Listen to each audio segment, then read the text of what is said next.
another franchisor, another episode. Coming up next, Image One Facility Solutions. Coming up next on Meet the Zor.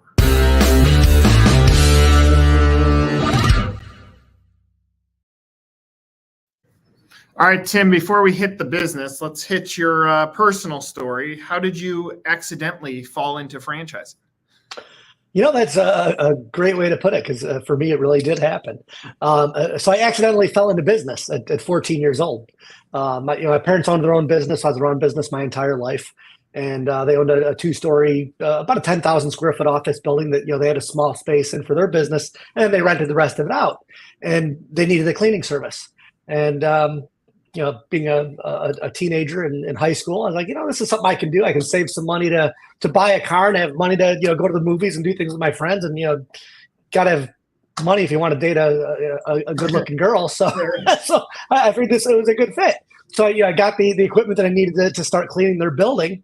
And I started cleaning their building and did it all, through high school, and hired a bunch of my high school buddies. They would work for me, and then did it through college. And by the time I was done with college, it was a real business, and there was no reason to go out and fight for the jobs that were going to pay me less money than what I was already earning, from my own business.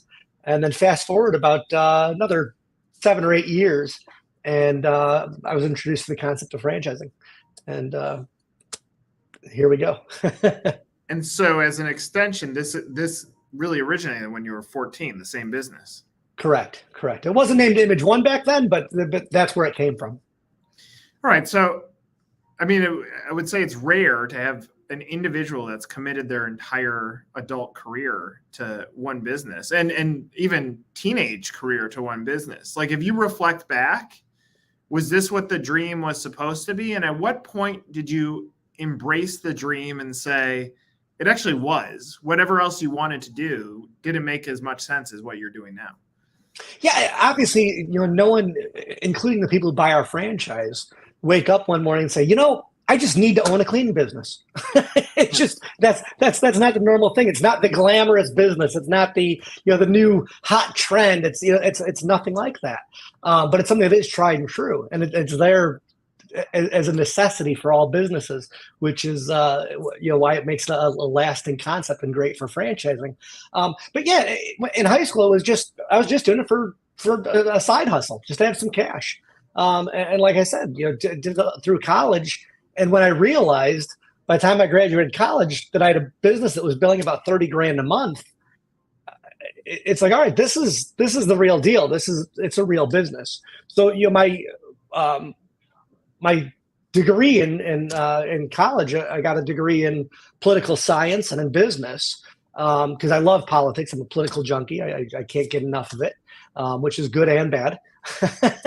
But there's times when I just want to shut it off, but I can't help myself. I turn it back on. Right. But it's that's always been a passion of mine.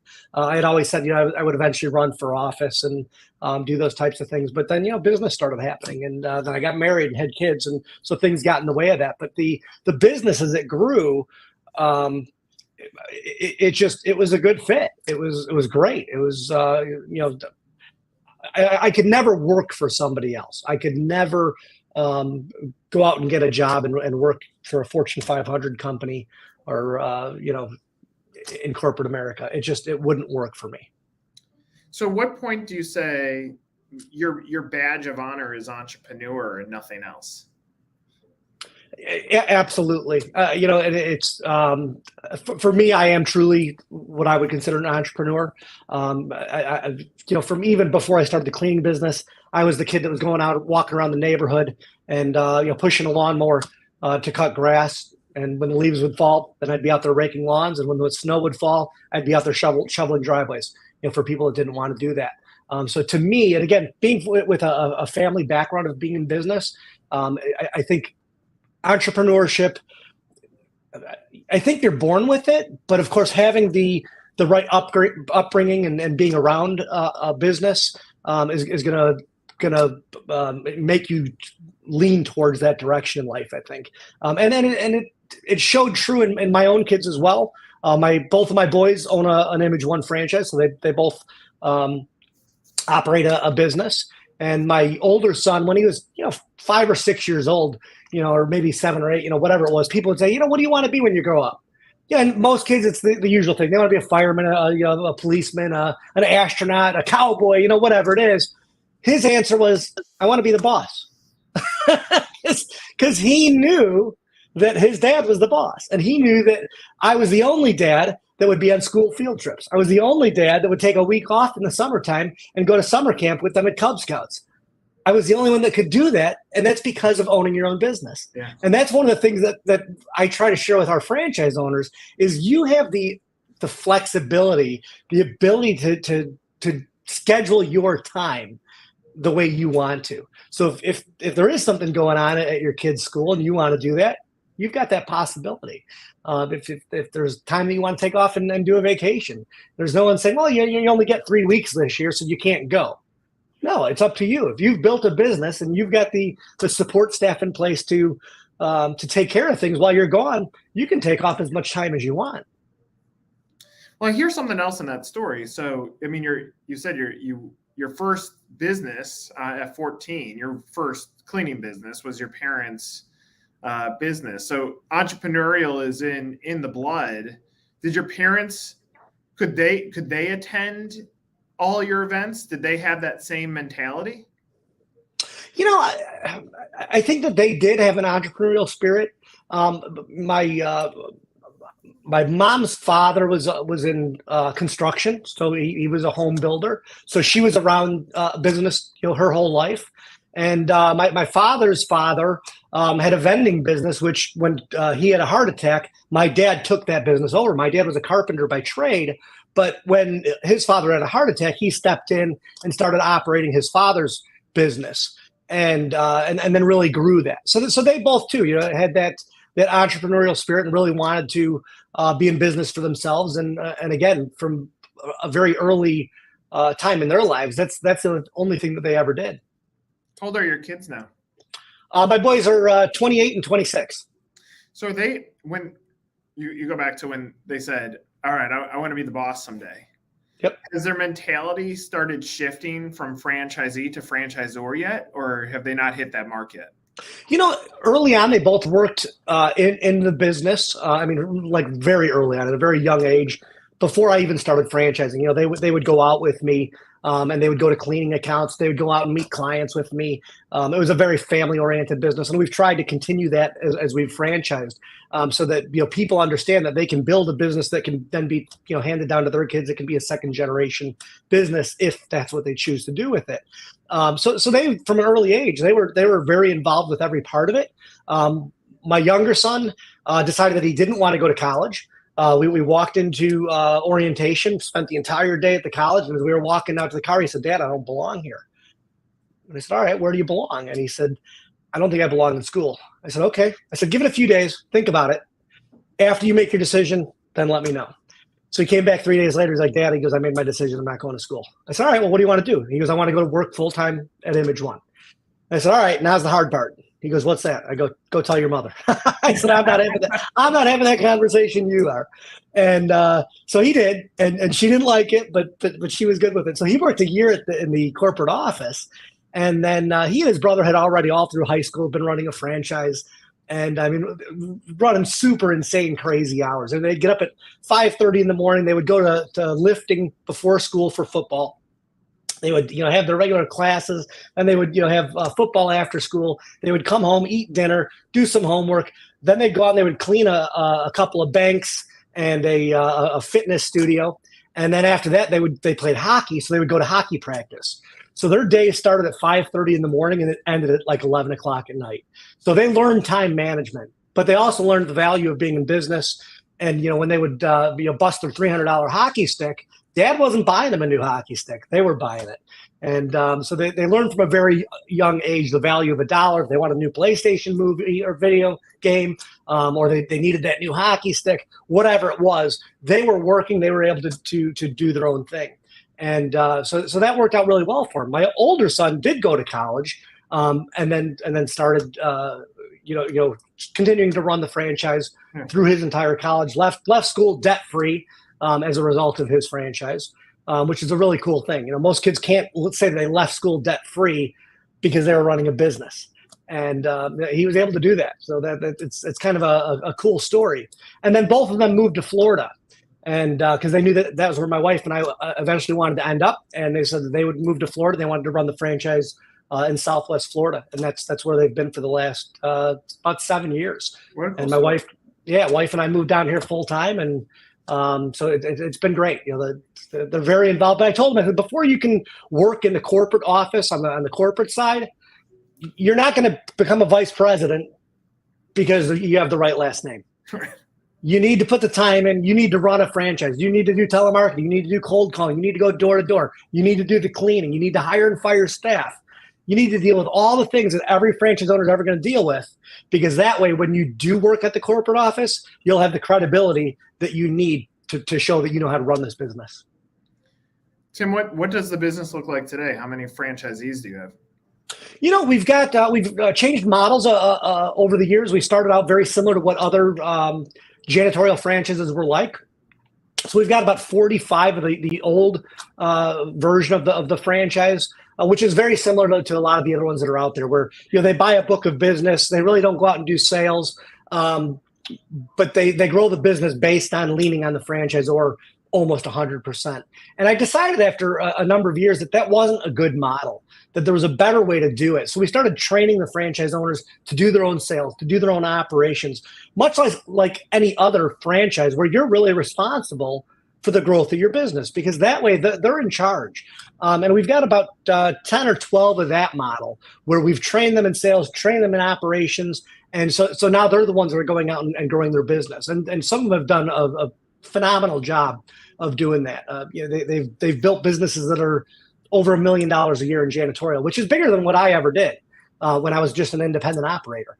But we've designed a system that enables them to do that, and they can have a very, very lucrative business and very, very nice personal income, as well as a sizable business.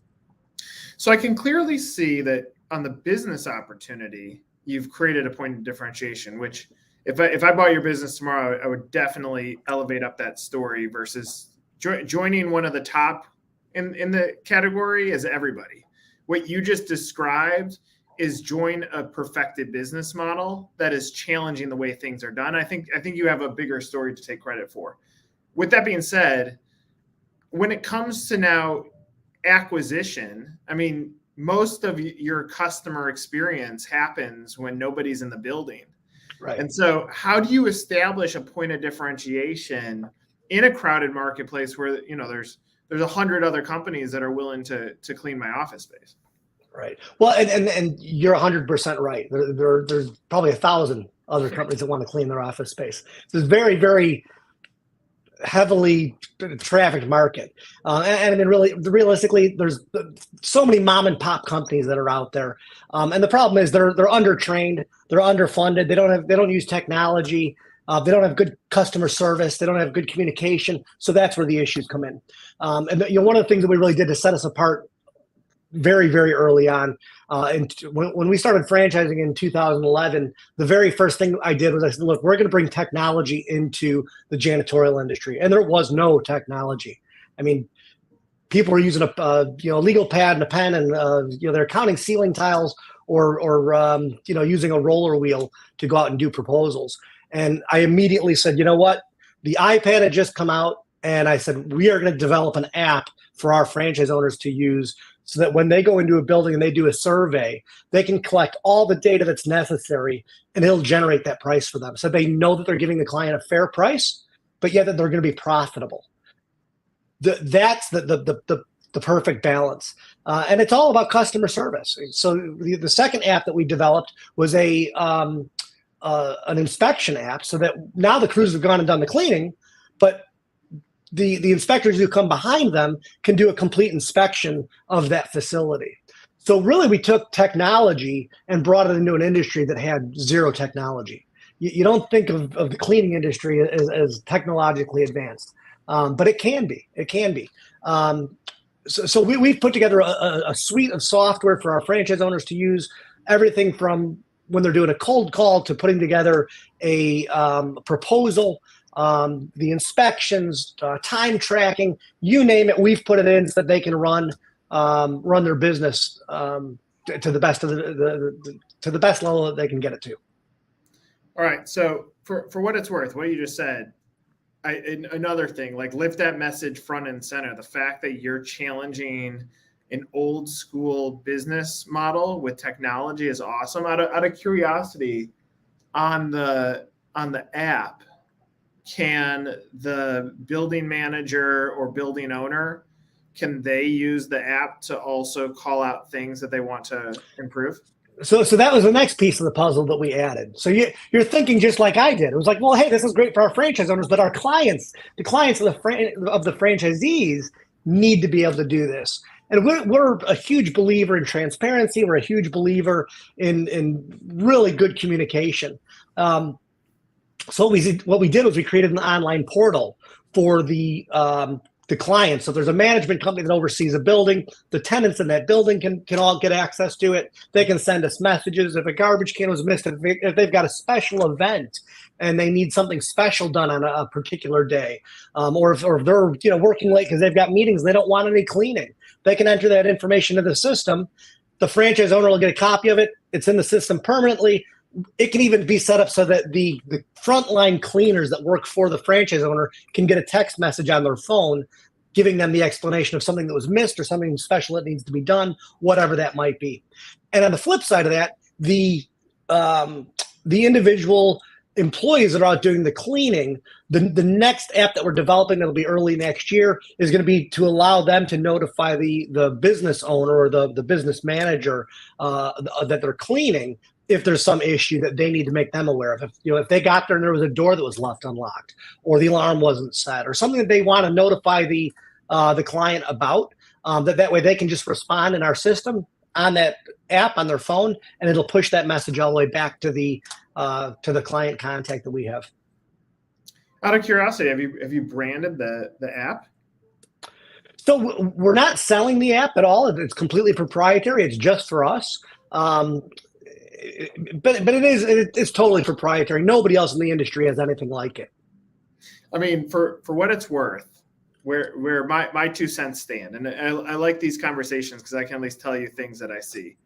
On the app front, to the residential homeowner, which is something that you don't touch, the residential homeowner hates conflict. So they could walk home and they're like, oh, there's dust here. And if they do approach conflict, usually they do it in an inappropriate way because they're willing just to bash the people that clean their home. But I think you're onto something on the technology front, that if you're trying to help differentiate the why you, why now when it comes to a franchise opportunity, not suggesting that you sell that to residential cleaning companies. You could, but just the fact that you have this, I would almost brand it as its own thing. The other thing, for what it's worth, is I think through the business owner, because you're talking about, in some cases, you finding a way out of college to make $30,000 a month. The franchise owner today playing with north of $1 million in some scenarios. Like, you got some really good stories. First of all, I love that you list the iPad in the investment range. I think that's a smart thing because it's showing me that there's technology there. But the additional fun part, I always look at that as salary replacement. And so if you're thinking about bringing someone in that would make $2,000 a month over 3 months, they're probably not going to get out of the gates as strong as they potentially could with all the backing that you've built. I think you've built foundational elements that challenge a very old industry and can really take someone that's a true business operator and put them to work. So if I bought the business, I'd probably jack that up. Just to put restraints on who I'm putting into my system, because you're a wealth builder. You can be a wealth creator, but you've built a system that's a wealth builder, as evidenced by your own family. I appreciate that. Yeah. So there's someone who's been watching this so far. They're intrigued by our conversation. Anything else you want to tell them about the franchise opportunity, that they're a ghost, they're watching this, that would help you stand out? Yeah, again, I think technology is a big part of it. The customer support is a big part of it. The clients that we have, I was looking at a spreadsheet just last week, and realized that we've got dozens of clients that have been with us for over 10 years. And again, in the cleaning industry, that is not the norm. Our competitors are out there saying, hey, if we can keep a client for, a year, maybe two, that's fantastic. No, we've got clients that are older than Image One because they came from, the original concept, and they're still clients. And so that's huge. Again, it's all about customer service. The customer service is king, not in just our industry, but in every industry. And that's something that we really pride ourselves on, really train our franchise owners to understand that. And it's an opportunity that almost anybody can do. It's a low entry point. It's home based. So you don't need to go out and, find a brick and mortar building to be in and spend all kinds of money for that. So really it is. It's something that a lot of people can get into that didn't realize that they can get into business for themselves. And they can operate it as almost a solo entrepreneur or a solopreneur and, do all the work themselves and do the sales themselves and really do everything from A to Z. Or they can, work it as a family business, or they can, go out and start hiring their cleaning staff to do the cleaning and hire sales staff to do the sales, and really just be the liaison between them and their clients that they're doing the cleaning for. So there's a lot of opportunity and a lot of different options that they can have depending on the size of business that they want to grow.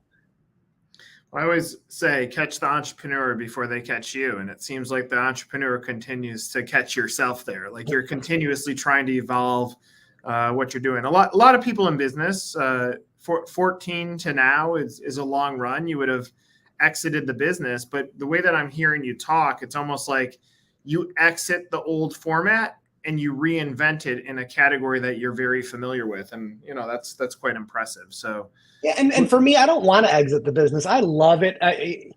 Do I need to grow it? Do I need more? Do we need to be bigger? No.